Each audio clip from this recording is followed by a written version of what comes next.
Hey everyone, my name is John Lee, also known as the Property Shark. Now today we have a very special guest sitting with us today for the On the Rise podcast and show. Sean is better known as 604 Now on social media, and today we're going to dive deep into his journey of how he started 604 Now, the trials and turbulences, and also share some misconceptions and industry insights. So Sean, thank you so much for being on the podcast today. Thanks for having me. Likewise. So, Sean, let's just get right into it. How did the idea of 604 Now come about? Man, long story short, I grew up in the burbs and I was super fascinated with digital media, every aspect of it. And I just noticed that anything that did exist at that time, just in the digital media landscape, it was catered specifically to Vancouver. And people kind of looked at Vancouver to cover, the entire region of Metro Vancouver and the Fraser Valley, and all the cities within it. But growing up in the burbs, I knew that wasn't the case. And so seeing as Vancouver kind of had a voice online, I wanted to provide a voice for everyone else in the burbs, from Burnaby all the way out to Abbotsford and just everything in between, really. And just kind of create a space where people that lived there or wanted to explore could connect. That's amazing. And so, how long ago was that when you first started 604 Now? About 7-8 years ago, I would say. It was about like my second year in university, something like that.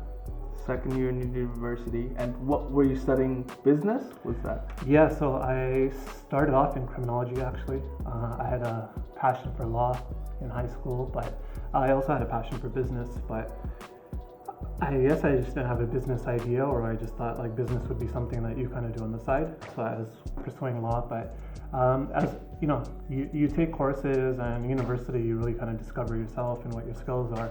I was super passionate about business. Like those classes I was taking were electives at the time, and I was excelling, whereas all my kind of crim or just law-related courses were, they're boring, to say the least. And so you had this idea of 604 Now in your second year of university. How exactly did this idea spring about? Was it like you just woke up one day and you had this burning passion and desire for doing this, or how did it come about? Yeah, no, not at all. Going back to high school, I had a huge passion for I wouldn't even say media, but just the internet and content. So when I was just wrapping up high school, the internet was a different world. YouTube was nowhere where it has, like what it is now. Facebook just popped up on the scene. And I don't even know if Twitter was born at that moment. So it was just like social media was just starting out. And I used to dibble and dabble on YouTube a lot. And during high school, I even created my own websites. Just to kind of keep my friends, in the loop of specific things going on. We even had our own fantasy pool that I set up. So it was just something, again, it was just kind of like a side thing I didn't take too serious. But I do remember I stitched together videos one day. It was like comedy clips, and I put it on YouTube. And it got 1 million views. And that to me was just like, okay, well, like, it's something you don't expect, so then you try to do it again, and then I failed. But then I tried it again a third time, learning from where I succeeded, where I failed, and then that video went on to do about like 1.5. And so then that's kind of where my just kind of fascination with digital media or just the digital landscape began. And then it was just kind of, I kind of pushed it back off to the side, but then about a couple years later, again, when I was just kind of looking for things to do around me, like there was nothing out there. So I just kind of saw an opportunity and just really ran with it, to be honest. So what year was it in high school? What year? Take me back to when YouTube was just starting. What year was that? I don't know if it was just starting, but this is back in 2007. So, it was in its early days, to say the least. And this is, again, I think a year prior to that, maybe like the first iPhone came out, which did a lot for YouTube at the time, because now you could watch videos on your phone. So Yeah, just the landscape of just technology and media. It was just getting started. Where if you fast forward to today, it's hard to imagine a world without all the smartphones we have now, Snapchat, Instagram, um, pretty much everything else.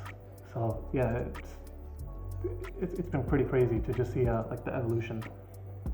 That's pretty amazing. And so you had this idea of 604 Now of creating content curated for people living in the burbs, Yeah, for locals. for locals living here, sharing different events, or like kind of what was the gist of it initially? Yeah, events and I would say like just trending news. So 604 was just kind of like to unite everyone who lives in the 604. Even that's changed now because there's like 4 area codes. I think back then that was the sole code to represent the Lower Mainland. And then now it's just kind of like what to do now or what's happening now, and really just kind of keep people up to date, because even on the event side, I think people nowadays, like, they'll turn to like Eventbrite or Facebook events or whatnot, but that was kind of empty, I would say. There was a couple sites covering, again, Vancouver proper, but for Burnaby and Surrey and Langley and everyone else, it was just non-existent.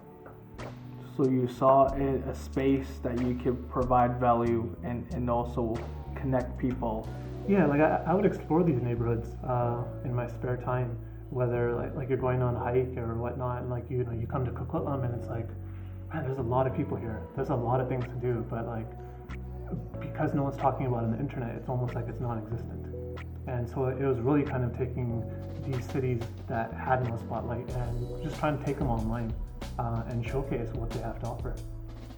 So initially, when starting out, was this a website? Was this a blog? Were you on social media, Twitter? You mentioned. Yeah, at that point I would probably classify it as a blog, and we had Facebook, and then I think Twitter launched sometime around then. So those were our sole platforms. And you said you were able to get to 10K on Twitter. Yeah, and that was a big deal at that time. Being in the double digits on Twitter, because Twitter, it kind of overcame Facebook at one point, where it was like the most popular social media channel account to have. And so, yeah, that was kind of like, it just kind of signaled that, whatever we're doing, people are interested. And did you have any hacks or shortcuts that you took to get to 10K, or was it just posting quality content and retweeting, sharing? Just being active. I think that was a big thing, because even then there wasn't too much competition out there. A lot of people were covering Vancouver, but we would try to cover just nearby surrounding areas. So even if that's North Van or Whistler, or right next to Vancouver, covering Richmond, I think that helped us stick out a little bit. That's amazing. And so when starting off a blog, you must have content that you have to write and curate. So I'm assuming that you were a writer? Yeah, no, not at all. I liked content, but I didn't really think the whole thing through. So I was like, hey, like, we're going to start this website, we're going to offer people great content. And so when the site was set up and running, I quickly realized I was not a good writer, nor did I really have a passion for it. But I knew what good content looked like. So fortunately, I had some friends, because this is back in university, they were in the journalism program, and they were looking for experience. And they had applied at all, the major newspapers. Newspapers, crazy. Or the other outlets, but they weren't getting opportunities, and I was like, hey, I can help you out with that. And so those were our first writers, and we paid them what we could, which wasn't much, but they got experience and they helped us get off the ground. But eventually,